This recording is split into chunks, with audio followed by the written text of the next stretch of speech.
Picture will be pretty though. We'll get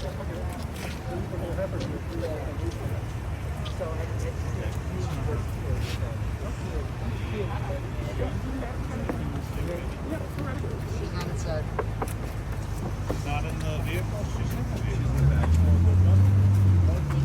Hello. Peter, how are you? I am well. How are you? Good. Okay, who am I looking at?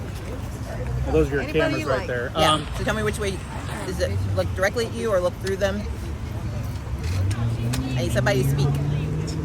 Okay, let's start off. Thank you. One of the things you mentioned up there, you're looking at a possibility of a $5 or $6 billion surplus. You already mentioned $1 billion. Any early thoughts on what you could do with the other $4 to $5 billion? So we've already built out a budget that's available on our website. It's called our funding vision.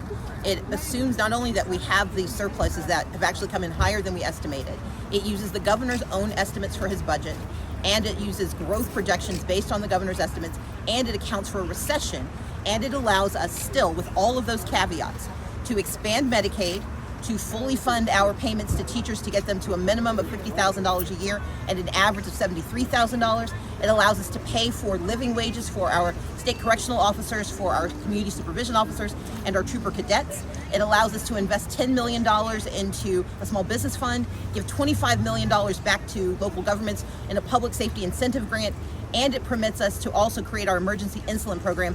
And those are just the beginning. We know that there are resources available in Georgia to do what's right for all of Georgia. In the coming weeks, we will also talk about the need to invest in housing and to address our housing crisis. But immediately, we also embedded into that budget the notion that we can spend $1 billion in rebates to communities, back to families. We can send $1 billion back to Georgia families, but we are only going to send it to families that actually need the money. We're going to cap it at $250,000. That would allow us to send $500 back to people filing jointly, $375 to head of household, $250 to individual filers. But by capping it at $250,000, we cover 95.5% of Georgians. Under the last tax cut, $500 million went to 50,000 Georgians. The rest of Georgia split the difference. And we cannot do this again. Georgia needs to stop giving money away to millionaires and make certain we're putting money in the pockets of our families and that we are solving the problems for the future. If Georgia's going to cut greenhouse gas emissions and hopefully stop the rising ocean from taking over Athens, as the young guy from the Young Democrats said, how long are we going to be able to keep putting warehouses and trucking facilities south outside the perimeter?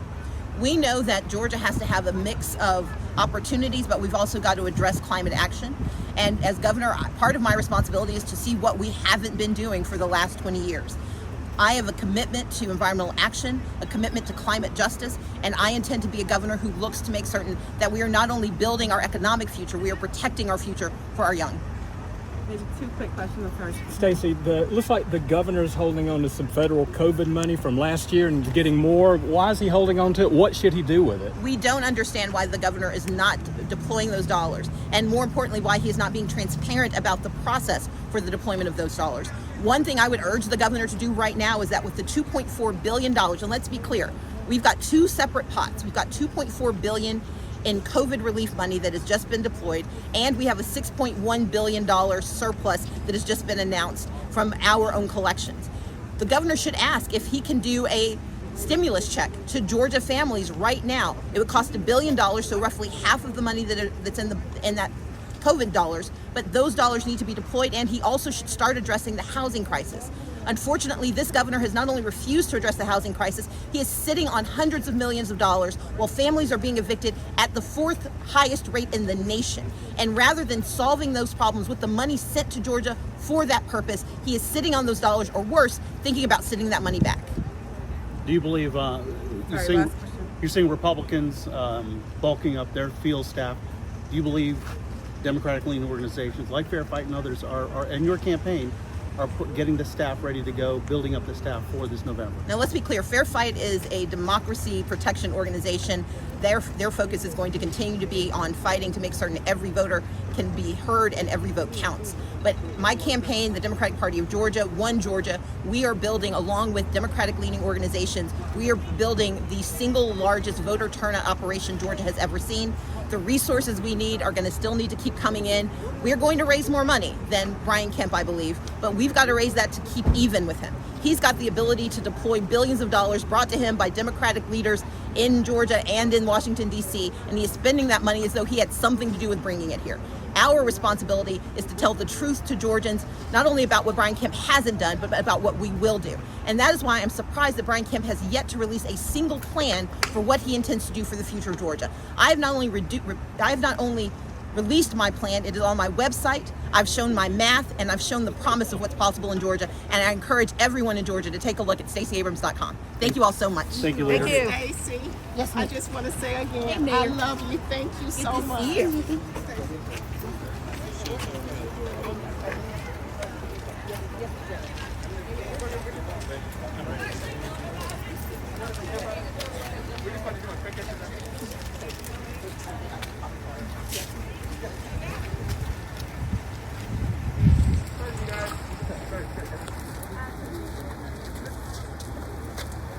Hey, Mayor. How are you? Good to see you. Beautiful as usual. Did you marry Poppins? So I'm in character. That's right. I wanted to come out, but it was raining.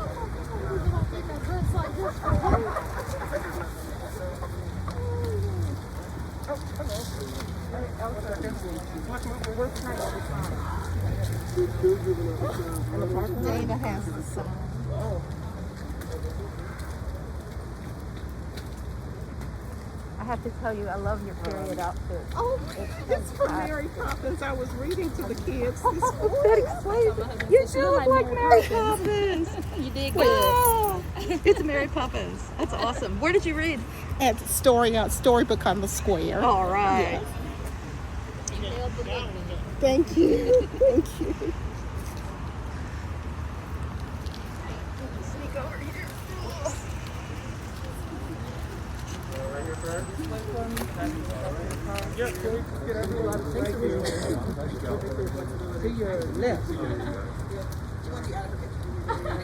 Did you get your picture? No, I got it. Okay. Thank you.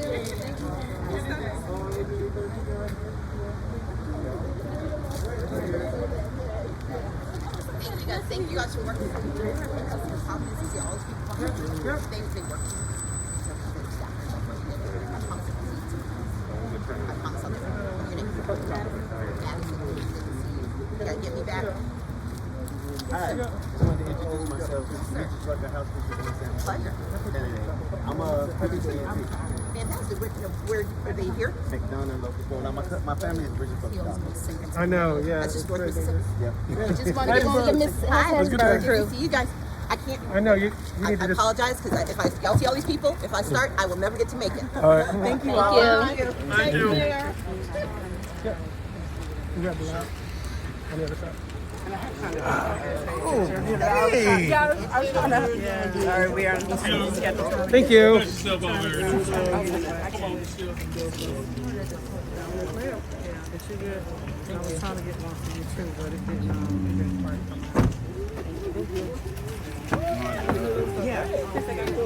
Thank you.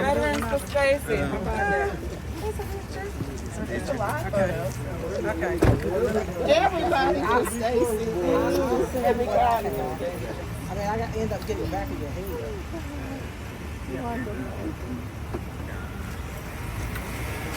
Are those Starbucks? I remember what she said, and I was like, Oh, you gonna look at it? I wasn't.